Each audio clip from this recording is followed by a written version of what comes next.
Hey, so today, what I'm wondering is when people throw around the words like trigger or gaslighting, do they really know what that stuff actually means?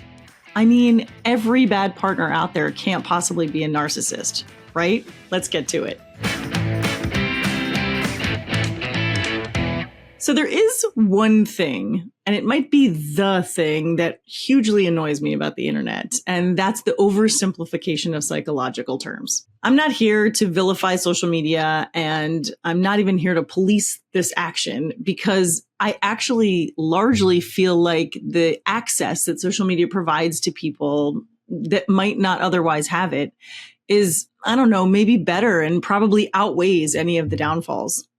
That still doesn't stop me from wanting to clarify some terms and explain why it doesn't really serve us to be using all of these labels without all the facts. So let's get there. I'm going to start with my favorite, which is narcissist. Everybody these days is a narcissist. You get an argument with your boyfriend, he's a narcissist. Your girlfriend argues with you about where you should, vacation in the summer. She's a narcissist. She wants it all her own way. She's so selfish. She can't see things any other way. Look, I'm not downplaying what it means to be in a relationship with somebody who truly is a narcissist. It's brutal. It's awful. And we're going to get into a little bit of why that's so as we get into the reality of what these definitions and these words mean. But every single person who makes you angry isn't a narcissist. Generally speaking, personality disorders like narcissistic personality disorder are all-encompassing. They happen all through a person's day in every environment they're in. With narcissism, there's this pervasive grandiosity or just a sense that you are the center of the universe. It might not be loud. It might be a quiet thing. It might be a passive aggressive thing. It looks different in different people, but generally speaking, it's always going to include that lack of empathy and the need for constant affirmation because you think you are the center of the world. Everything's happening to a narcissist. The difference between when we just call somebody who's making us angry a narcissist and a true narcissist is that it's present in a variety of contexts. It doesn't just happen when they're mad at their partners. It doesn't just happen at work. It doesn't just happen out in public. That said, if you're in a relationship with somebody like this, you might think you're the only one that it's happening to. It tends to be worse behind closed doors in some ways. There tends to be a need for control in order to maintain that identity of being the best there is and being the center of the universe. And that ultimately will show up in other places, not just relationships. It's just sometimes worse in relationships. That said, just because you're arguing with your partner doesn't mean they're a narcissist. Just because they don't see things your way doesn't mean they're a narcissist. So it looks like that, arguing, disagreeing, being defensive all the time. And we're going to jump right to gaslighting. Another one of my favorites because it goes directly hand in hand with this. Oftentimes I hear that people's partners are narcissists and that they're constantly gaslighting them. The interesting part is that when I have worked with folks in the past and gaslighting comes up, I'm usually helping them understand what it is, because gaslighting is so evil and often so subtle that the very people that it's happening to often don't realize it's happening. They start to question their own sanity and their own opinion about things because the gaslighter is so good at what they do. So we hear it a lot. You're gaslighting me. They're gaslighting me. They tried to gaslight me. And I'm not saying that it's not true in some situations. I've heard people talk about being gaslit by employers. And I think that can be possible.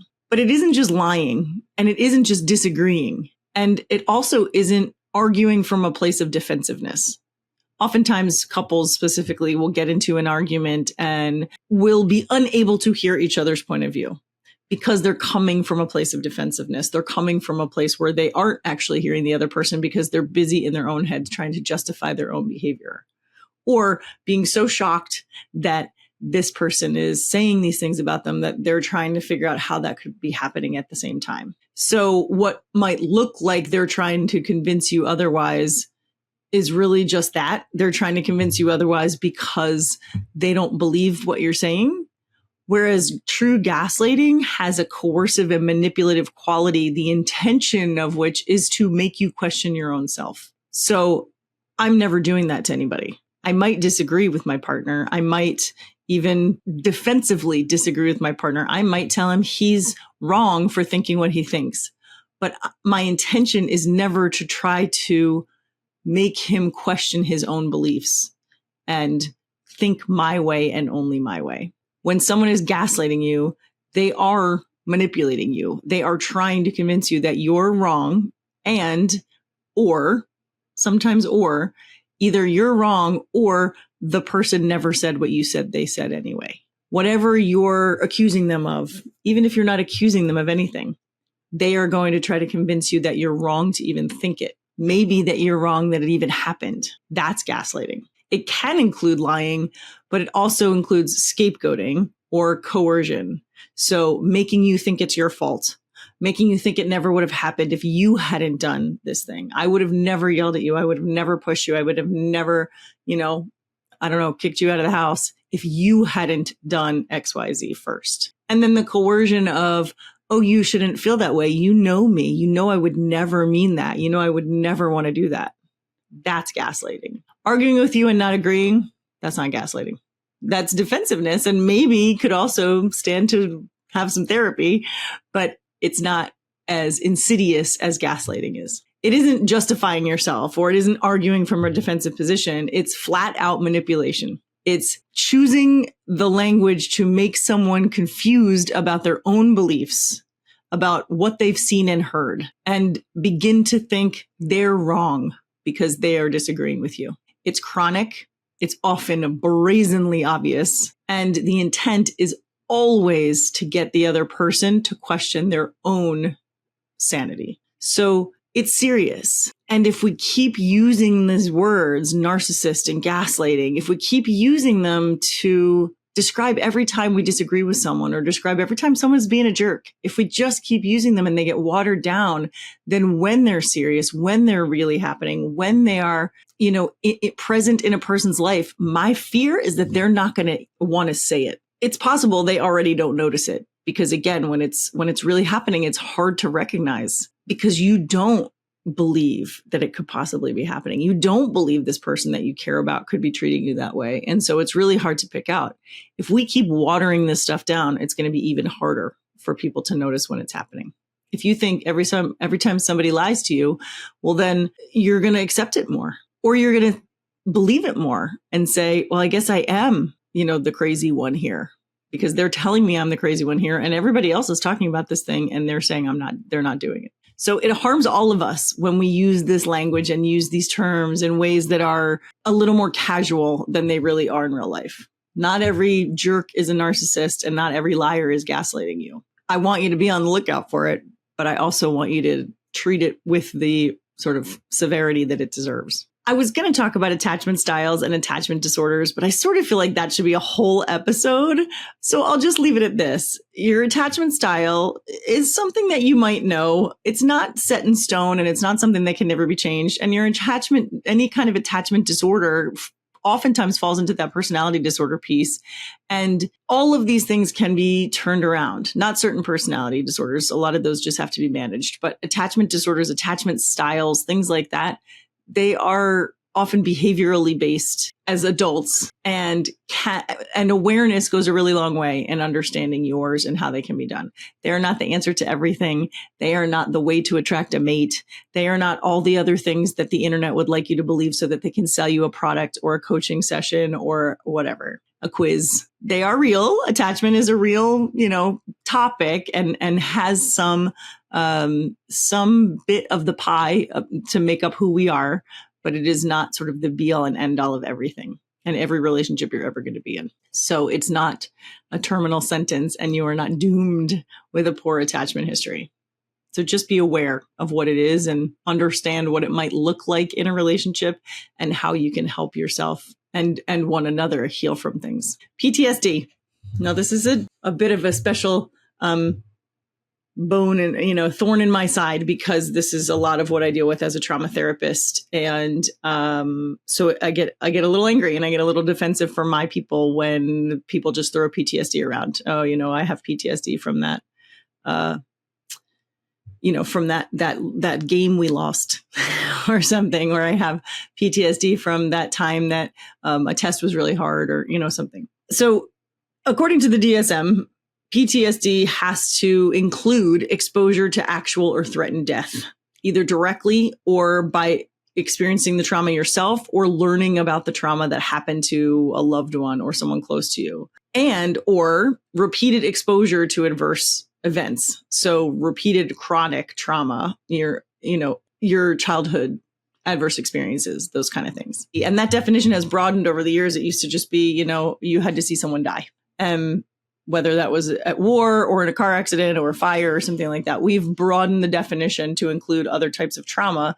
And I think, this is a personal opinion, but mostly because when you boil a lot of this stuff down, there still is that perceived or threatened death. So, when you're a little kid who doesn't have food, often your nervous system, your brain might conclude that, death is imminent if you're starving. So we've broadened the definition to include more than just actual or threatened physical death, and to include directly experiencing that trauma or those adverse experiences. It has to include some form of intrusion symptoms. So flashbacks, dreams, disassociation, intense physical reactions that are either similar to or exactly the same as what happened during the traumatic experience. So they kind of bring a person back to that place with the same types of reactions. We've all seen a movie or a television show or something where the veteran soldier hears an overhead fan and thinks it's helicopters from the war zone and has a reaction to that. I'm not belittling that experience. That is most likely based on somebody's true experience, but they don't all have to be that extreme, is my point. They can just be, you're walking through a store and you hear a certain song and you start sweating, or you see a certain color and you start sweating. The tricky part about this, and we're going to move into one of my next favorite terms, which is triggers. The tricky part about triggers, and triggers are often associated with trauma because that's what they're doing. They're the physical or the sensory input or a situation that is reminiscent enough of something that's tied to that trauma that it causes those emotional reactions, or it can worsen symptoms of something that's already going on. So triggers can be internal or external. They can include people, places, things. They can include objects or memories or colors or smells or sounds or any kind of specific word or phrase. And that's part of why they are tricky, because even though these things can happen and they can cause really extreme distress or even just an overwhelming of your system, and they can affect a person's ability to sort of be in the moment. You are instantly transported back to whatever was happening when it was happening. And the tricky thing about them is that oftentimes with trauma, with any kind of, PTSD inducing situation, we don't even remember everything. Our brain isn't fully online during the event. So we might have a trigger that makes no sense to us at all.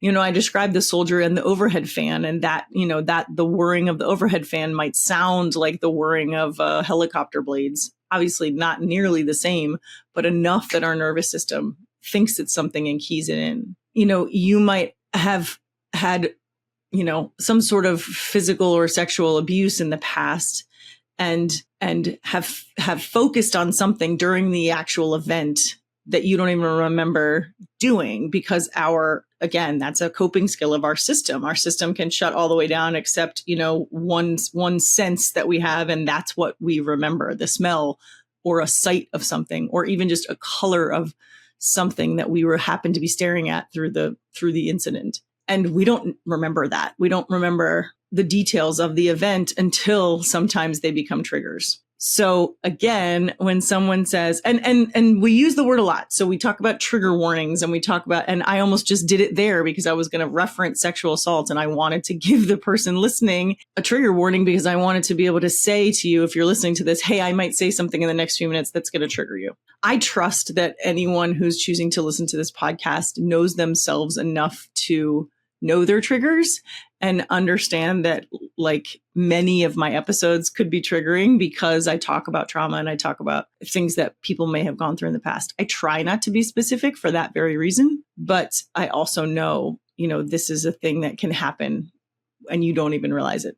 So that's why we call them trigger warnings. But and I think they're very serious, and I think they're necessary, and I'm fine with it. They don't bother me at all. as somebody who might not be triggered by it, I'm not bothered by the fact that we need it in certain places. And I understand why we might need it in certain places. I also understand that sometimes it can get annoying to people because we're saying it all the time and we're talking about it all the time. And maybe it looks like it's overboard.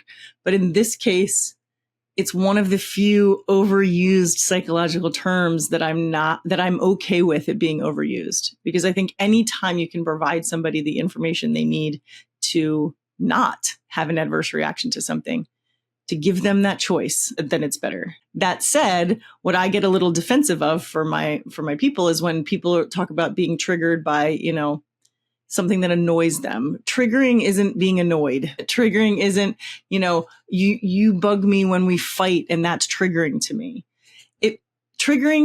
A trigger overwhelms your nervous system. Something that the trigger itself is the thing that starts the overwhelm process of your nervous system, whether it's disassociation, whether it's, a physical reaction, whether you immediately start burst into tears, like you have been triggered into that intense adverse reaction. So it's not just being annoyed. It's not just being frustrated. And that's where I get a little defensive, is that I want people to understand the severity of what happens when somebody is truly triggered, so that they don't say, why do we need all these trigger warnings? Why do we have to say all these things? Well, we have to say all these things because something that is triggering to somebody can be really overwhelming, and we'd like to give them the opportunity to not have that happen if possible. So that's my soapbox for triggers. And the other stuff I have is really kind of in the personality disorder realm, let's say. So I hear a lot of people throw around borderline personality, and there are a number of personality disorders in the DSM that you can be diagnosed with, that have a variety of different symptoms and a variety of different things.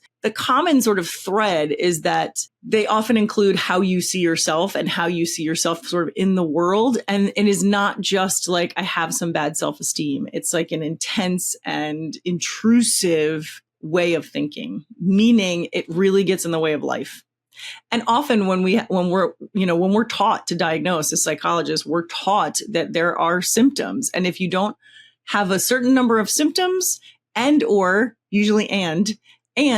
this thing that's happening to you isn't so intrusive that it's ruining other parts of your life, well, then it's not truly a disorder. So personality disorders, it really has to be consuming, in order for it to be diagnosed as a personality disorder. Again, this goes back to like, is he just a jerk or is he a narcissist?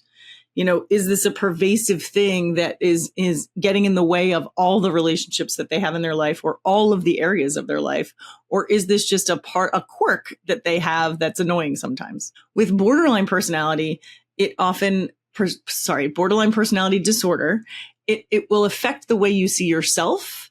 And specifically with borderline, it ties to your relationships. There is this sort of understanding that relationships are toxic almost, that you're going to be let down, you're going to be heartbroken, you're going to be left. And I don't just mean romantic relationships. I mean friendships. I mean teachers, parents, whomever you're in relationship with.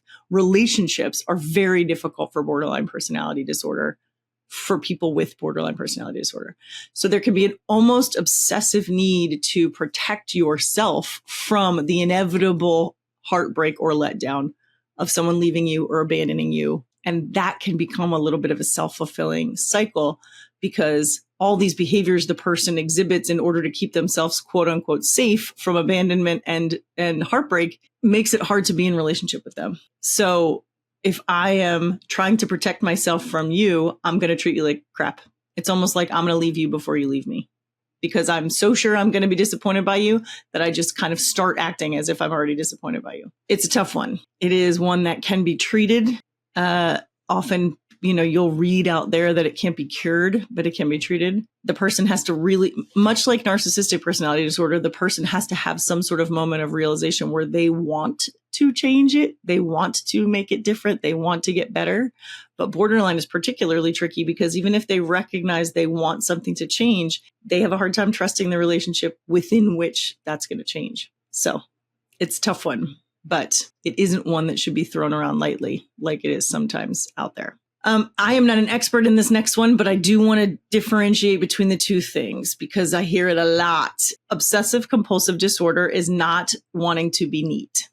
You are not OCD because you like an organized kitchen. You are not someone with OCD because you, I don't know, count the number of stairs that you take to your bedroom every once in a while. You are not a person with OCD if you have anxiety. If you do things that make your anxiety more manageable, that does not mean you have OCD. And there's a difference between obsessive-compulsive disorder and obsessive-compulsive personality disorder. They're two different things. Obsessive-compulsive disorder includes intrusive thoughts followed by behaviors that feel necessary for the person to do in order to manage the thoughts. So there's your compulsions. So you have the thoughts, the obsessions, and then you have the compulsions. And they go hand in hand. And typically one is there, the person thinks, to manage the other or to stop. Sometimes the compulsions are, I have to stop this thought. And so I have to do this thing to stop this thought. But sometimes the thought is something really bad's going to happen unless I do this thing. And so I have to do this thing. That's OCD, not a very neat sock drawer. People with OCD often know that their thoughts aren't, they understand what's going on. Often they understand their thoughts aren't real, and yet they are compelled to manage them in some way. The difference between that and OCPD, which is obsessive compulsive personality disorder, is that personality disorder includes this sort of pervasive drive in your life to perfectionism with a real marked lack of flexibility or rigidity. And often OCPD doesn't include the thoughts and compulsions, the obsessions and compulsions as individual things. It's just this pervasive sort of life way of living with this need to do everything a way. It may not look perfect to the outside observer, but it's perfect to the person who's doing it. There's a way to do it, and there's no deviating from that way, or things go wrong. A person with obsessive compulsive disorder will recognize that their thought compulsion pattern is problematic. Oftentimes, a person with obsessive compulsive personality disorder does not see their perfectionism and rigidity as a problem. They think they're the only ones doing it right. So that's the difference between having OCD and being somebody with an obsessive compulsive personality disorder. And that's the difference between actual OCD and you guys just saying you're organized, and so you have a touch of it or a little bit of it or something else. You don't. You may feel better with an organized sock drawer, but you are not compelled to make sure that sock drawer is organized so that you don't kill your dog. That's the difference. And again, I feel like we don't serve anybody by saying I have a touch of it. Look, I'm just as guilty as everybody. Prior to my work in this field, I'm sure I used the term OCD frequently. I know I use the term PTSD even now, but I mean it now. There's some things that have happened in my life where I realize, oof, these reactions are actually, they feel a lot like PTSD because this thing was traumatic and this trigger is making me kind of feel like my nervous system's back there. So if you ever hear me say I have PTSD around something, it's because I mean it, not because I think, oh, that was a hard thing I went through. Same thing with bipolar. We hear people call everybody bipolar all of a sudden because maybe they don't know what kind of mood their boss is going to be in any given day. Again, somebody can be moody, and that does not mean they have bipolar disorder. It's not just mood swings. It's an extreme switch from one to the other. It has to include either mania or a major depressive episode, which is not just I want to sleep. It's I can't get out of bed for weeks and weeks and weeks. Nothing brings me pleasure. The world is gray. I can't do anything. Or the flip side of that, everything's amazing. I can do whatever I want, whenever I want. I'm impulsively spending. I'm impulsively cleaning. I'm impulsively building a new house. I'm impulsively taking on a new lover. Like it's extreme. It's intrusive, and it is affecting an entire life. It's affecting a person's participation in life. Either one of those or both of those extremes. It can be managed, and it can be, therapy and medicine can help. But to call your boss that because sometimes they're moody is a little bit offensive to people who are actually managing and dealing with this disorder. So as you can tell, I'm a little sensitive to these topics because there are real humans out there with these mental health, challenges, and they're doing remarkable work trying to help themselves through them. And so to, try to scroll their TikTok or their Instagram and see everybody calling everybody that, or everybody claiming that they are that, can be not only offensive, but a little bit disheartening if you're thinking, well, nobody's even taking this seriously. in addition, I think that it doesn't really serve us to label and call these things out when we think we see them, because it could keep us from getting to the real root of the problem. Again, if everybody's a narcissist, well, then how am I really supposed to recognize if my partner actually is a narcissist? And more importantly, how am I supposed to accept that I don't have to put up with that? If everybody's married to a narcissist, well, then why shouldn't I stay married to a narcissist? If everybody's partner's gaslighting them, well, then why should I get to not put up with that? Everybody's doing it. So the more we sort of water down these things, the more we are putting our friends and relatives and loved ones who are actually experiencing this stuff in danger of not getting the help and support they need. The way that I practice is a little, maybe different, maybe not, maybe exactly the same. But I know that when I was taught in school, especially as a psychologist, my doctorate degree was a lot about diagnosing. And maybe it's because I'm a former educator and I just saw kids with diagnoses that weren't great, the sort of a lifelong thing, and they got them young. I have been sort of hesitant to diagnose my entire career. In fact, one of my grad professors sort of laughed at it. She would be like, this is, I know this is going to be hard for you because you have to write a diagnosis and a treatment plan. And I know you don't like to diagnose, but the difference is I take some time for a diagnosis. I don't just come in and have somebody, and this is what insurance companies would have you do. They would have us on day one of meeting a person, check some boxes and say, this person is bipolar, or this person has OCD, or this person is whatever, without any other context of their life. Just, okay, they meet these 3 criteria. There are 5 criteria that are in the DSM. And so I'm going to give them this code and I'm going to charge their insurance for these sessions. And here's what I think I'm going to do. That's how I had to practice when I worked in a hospital. It's how I had to practice when I worked in groups. But since I've been on my own, it's not really my jam to say to someone, it's so nice to meet you. I think you have OCD. Or it's so nice to meet you. I think you're bipolar.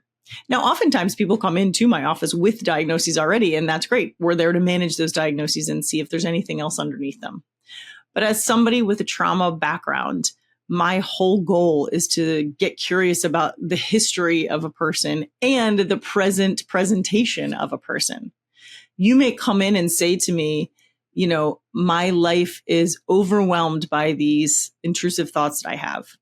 And then we might start talking about your life only to realize it actually isn't overwhelmed by intrusive thoughts, but you are feeling like it is. And so that's a different way of managing things than if you're to say, I lost my job, I lost my family, I lost my whatever. Instead, I feel like I'm overwhelmed by these things, but it actually isn't overwhelming my life. I'm actually quite productive in other areas of my life. So I don't diagnose people immediately. I get curious about their history. I use a variety of mind and body based interventions to see if there's things we need to heal and move through that healing if necessary. And sometimes that provides instant relief in some ways. That surface healing can be really gratifying. And it might be the first time a person feels heard or the first time a person has some tool that helps them calm down when triggered. That can be great. And also, it typically requires a longer term relationship. And we all know the best healing happens within a relationship. And so the time it takes to build the trust and build the quality of that relationship is important to the overall healing process. So you can get some instant relief and you can get some, a breath of fresh air maybe in those first 1 or 2 sessions, just to know, there's somebody out here who's going to listen to me and who doesn't think that I am quote unquote crazy for feeling or thinking or being this way. And that's priceless. So my parting words, I think, would be, rather than self-diagnosing, rather than overusing these words without the full meaning behind them, get curious about what you're feeling, what you're thinking, how you're moving through the world, and then see if you can find somebody to help you process that. And you might be amazed at where you go from there. All right. Thank you so much for listening. Until next time, stay curious.